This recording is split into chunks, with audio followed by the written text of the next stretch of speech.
Hello दोस्तों, कहानी की शुरुआत होती है जापान के योकोहामा नाम के शहर से, जहाँ पे एक बड़ा सा दानव जिसका नाम काइजू होता है वो अचानक से आ जाता है और फिर वो चारों तरफ तबाही मचाने लगता है। इसी बीच डिफेंस फोर्स की एंट्री होती है जो काइजू को काफी आसानी से मार गिराती है। अब दूसरे सीन में एक बंदा वैन के ऊपर बैठकर बर्गर खा रहा होता है। ये बंदा और कोई नहीं बल्कि हमारा मेन कैरेक्टर है जिसका नाम काफका हिबिनो है। दरअसल काफका एक क्लीनिंग कंपनी में काम करता है जो मरे हुए काइजू की बॉडी पार्ट्स को साफ करते हैं। वहीं पे उसका बॉस टीम को सफाई करने के लिए जाने को कहता है। दूसरी तरफ हमें दिखाया जाता है कि मीडिया वाले डिफेंस फोर्स की तारीफों के फूल बांट रहे होते हैं कि किस तरह उन्होंने काइजू को मार गिराया। अब अगले सीन में हमें काफका एंड उसकी टीम दिखाई जाती है जो अब मरे हुए काइजू की सफाई में लग जाते हैं। ये काम किसी जंग से कम नहीं होता, एक छोटी सी गलती भी जान ले सकती है। फिर भी कोई इन लोगों की तारीफ नहीं करता, सारा क्रेडिट डिफेंस फोर्स वाले ही ले जाते हैं। थोड़े आगे बढ़ने पर काफका के बॉस उसको बुलाते हैं और उसको काइजू के इंटेस्टाइन वाले पार्ट्स की सफाई करने को कहते हैं। ये सुनकर काफका का मूड बिगड़ जाता है क्योंकि ये क्लीनिंग का सबसे मुश्किल पार्ट होता है, लेकिन ऑप्शन ना होने के कारण से वो काम करने के लिए मान जाता है। अब अगले सीन में रात हो चुकी होती है। काफका अपने घर आकर टीवी पर न्यूज देख रहा होता है जिसमें कैप्टन मीना आशिरो की तारीफ की जा रही होती है। यहीं पे काफका को एक फ्लैशबैक आता है उसके बचपन का, जहाँ पे वो अपनी एक दोस्त के साथ गार्डन में होता है। दोनों मिलकर एक दूसरे से प्रॉमिस करते हैं कि बड़े होकर काइजू से एक साथ लड़ेंगे और वो दोस्त और कोई नहीं बल्कि कैप्टन मीना आशिरो ही होती है। रियलिटी में लौटकर काफका रिग्रेट करता है कि वो डिफेंस फोर्स में नहीं है और एक क्लीनिंग स्टाफ बनकर रह गया, लेकिन फिर वो अपने आप को संभालता है और सोचता है कि सफाई का काम भी कम इम्पोर्टेंट नहीं है। अब अगले दिन में काफका ऑफिस पहुँचता है। वहाँ पे एक नया लड़का पार्ट टाइम के लिए आया होता है जिसका नाम रेनो इचिकावा होता है जो खुद डिफेंस फोर्स में ज्वाइन करना चाहता है। काफका के दोस्त उसे कहते हैं कि काफका भी कभी उसी की तरह डिफेंस फोर्स में जाना चाहता था, लेकिन आखिर में उसने गिव अप कर दिया। ये सुनकर रेनो काफका से डायरेक्टली पूछता है कि आपने गिव अप क्यों किया। काफका थोड़ा सोचता है और कहता है चाहे तुम कितने भी अच्छे क्यों ना हो, कोई तुमसे बेहतर जरूर होगा, समय के साथ तुम ये बात समझ जाओगे। लेकिन रेनो बिना रुके जवाब देता है कि मैं कभी नहीं समझूंगा क्योंकि मैं कभी भी गिव अप नहीं करूंगा। इसके बाद दोनों सफाई के लिए साइट पर चले जाते हैं। काफका का बॉस रेनो को काइजू के इंटेस्टाइन वाले पार्ट को सफाई के लिए कहता है। ये सुनकर काफका चुपके से हंसने लगता है पर तुरंत ही उसका बॉस उसे भी वही काम दे देता है। अब काफका थोड़ा चिढ़ जाता है लेकिन मान भी जाता है। फिर बॉस काफका की तारीफ करते हैं कि ये चाहे जितना भी नखरे क्यों ना करे लेकिन काम हमेशा पूरा करता है। अगर ये डिफेंस फोर्स में जाता तो वहाँ भी वो कमाल कर देता। ये सब बातें रेनो चुपके से सुन रहा होता है। थोड़े टाइम बाद काफका और बाकी मेंबर्स लंच ब्रेक के लिए जाते हैं। वहीं पे रेनो को वॉमिटिंग फील होती है। काफका उसका मजाक उड़ाता है लेकिन साथ में उसे विटामिन की टेबलेट भी देता है। ब्रेक के बाद सब फिर से काम पे लग जाते हैं। शाम होने लगती है, सब घर जाने की तैयारी कर रहे होते हैं। काफका चेक करता है कि कितना काम पूरा हुआ या नहीं। तभी वहाँ पे रेनो आता है और काफका को थैंक्स बोलता है पहले दिन हेल्प करने के लिए। वो बताता है कि डिफेंस फोर्स की एज लिमिट 32 साल कर दी गई है। इसका मतलब ये है कि काफका भी अब अप्लाई कर सकता है। काफका भी उसे थैंक यू बोलता है लेकिन तभी टेंशन क्रिएट होती है। रेनो के पीछे एक योजू आ जाता है जो कि काइजू का छोटा वर्जन होता है। काफका बिना सोच विचार किए रेनो को धक्का देकर बचा लेता है और रेनो को कहता है कि तुम यहाँ से भागो और किसी को बुला के लाओ। लेकिन रेनो पहले मना करता है लेकिन काफका उसे ज्यादा जोर देता है। आखिर में रेनो मान जाता है और मदद बुलाने के लिए चला जाता है। काफका योजू का ध्यान भटकाने के लिए दूसरी तरफ भागता है। योजू उसके पीछे लग जाता है लेकिन थोड़ी ही देर में काफका के पैर में चोट लग जाती है और वो गिर जाता है। योजू उस पर जंप करने ही वाला होता है। तभी रेनो वापस आता है और एक रोड से योजू पर जोर से वार करता है लेकिन योजू उस पर भारी पड़ने लगता है। तभी एक और ट्विस्ट होता है। एक व्हाइट टाइगर जैसा जायंट क्रिएचर आकर योजू पर अटैक करता है और कुछ ही सेकंड में उसे फिनिश कर देता है। ये व्हाइट टाइगर और किसी का नहीं बल्कि मीना आशिरो का होता है। मतलब डिफेंस फोर्स वहाँ पर पहुँच चुकी थी। अगला सीन हॉस्पिटल का होता है जहाँ पे काफका एंड रेनो दोनों वहाँ पे एडमिट होते हैं। रेनो काफका को थैंक्स बोलता है और कहता है कि तुमने अगर मुझे आज नहीं भेजा होता तो मैं आज शायद जिंदा नहीं होता। साथ ही में कहता है कि तुम्हें भी डिफेंस फोर्स ज्वाइन कर लेनी चाहिए। काफका स्माइल करता है और कहता है तुम एक अच्छे लड़के हो।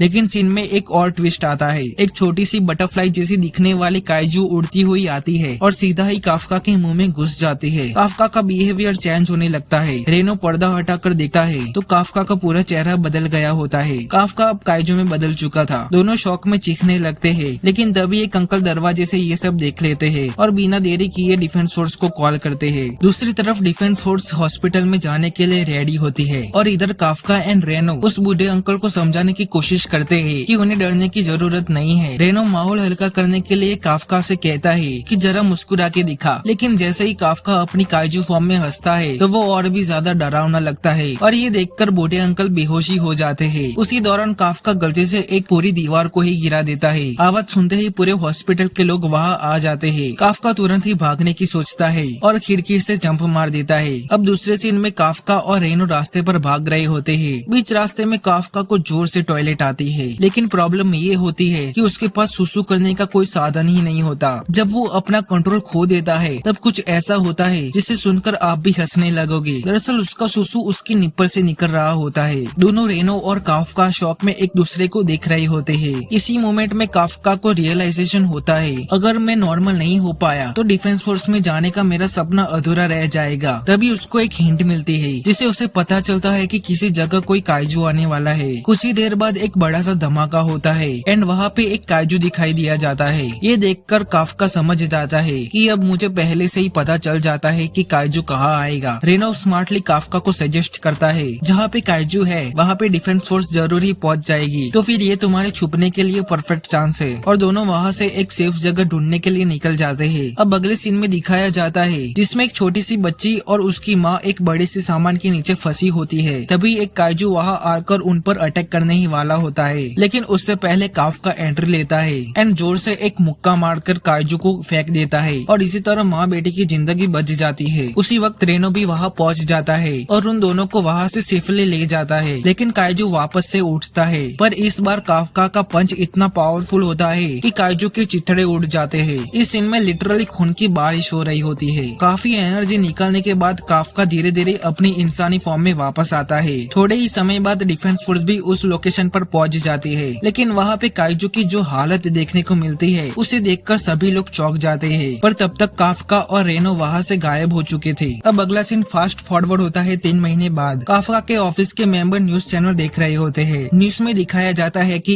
एक काइजू है जिसका कोड नेम काइजू नंबर 8 है और वो अभी तक लापता है। और ये काइजू नंबर 8 और कोई नहीं बल्कि हमारा काफका ही होता है। तभी रेनो ऑफिस में आता है। बॉस उसको एक लेटर देते हैं जिसमें डिफेंस फोर्स के टेस्ट के रिजल्ट होते हैं। हमें पता चलता है कि काफका एंड रेनो दोनों ही डिफेंस फोर्स के लिए एलिजिबल हो गए हैं। एक्साइटेड रेनो ये खुशी की खबर काफका को देने जाता है, लेकिन जाके ही देखता है कि काफका काइजू फॉर्म में ही खाना खा रहा होता है। ये देखकर रेनो गुस्से से कांप उठता है और बिना सोचे ही काफका को एक जोर से लात मारता है। उसके बाद उसको रिजल्ट बताता है कि हम दोनों डिफेंस फोर्स के लिए सिलेक्ट हो गए हैं, लेकिन काफका उतना खुश नहीं दिखता। रेनो पूछता है कि भाई तुझे खुशी नहीं हो रही? काफका उदासी से कहता है कि मैं हर बार सेकंड राउंड में फेल हो जाता हूँ। रेनो उसका हौसला बढ़ाता है और कहता है कि इस बार हम दोनों ही डिफेंस ऑफिसर बन के रहेंगे। अगले सीन में काफका और रेनो टाचिकावा बेस पर सेकंड राउंड के लिए पहुंच जाते हैं। वहाँ हर तरफ डिफेंस फोर्स के ऑफिसर और मिलिट्री एक्टिविटी हो रही होती है। रेनो काफका को धीरे से कहता है, सुन, अगर तू यहाँ पर काइजू फॉर्म में आया तो 1 सेकंड में पकड़ा जाएगा। तभी पीछे से एक लड़की की आवाज आती है, अंकल अपनी कार हटाइए। ये लड़की का नाम किकोरू शिनोमिया होता है। वो काफका से कहती है कि उसने पार्किंग स्पॉट नंबर 55 में गाड़ी खड़ी की है और उसका लकी नंबर 5 है, तो काफका अपनी कार हटा ले। काफका गुस्से में कहता है कि मुझे कोई फर्क नहीं पड़ता कि तुम्हारा लकी नंबर क्या है। दोनों के बीच में छोटी सी बहस हो जाती है। तभी किकोरू अपनी पावर शो ऑफ करती है और काफका की कार को बड़ी ही आराम से उठाकर फेंक देती है। काफका एंड रेनो ये देखकर चौंक जाते हैं और हम सब भी सोच में पड़ जाते हैं कि ये लड़की है कौन, कितनी पावरफुल है और क्या काफका अपनी असली पावर छुपा पाएगा। तो दोस्तों आज के लिए बस इतना ही, लेकिन आगे क्या होगा जब काफका और किकोरू आमने सामने आएंगे, उसका जवाब छुपा है अगले एपिसोड में। तब तक के लिए इस वीडियो को लाइक करो, कमेंट में अपना फेवरेट मोमेंट बताओ और इस चैनल को भी सब्सक्राइब करना मत भूलना। तब तक के लिए बाय।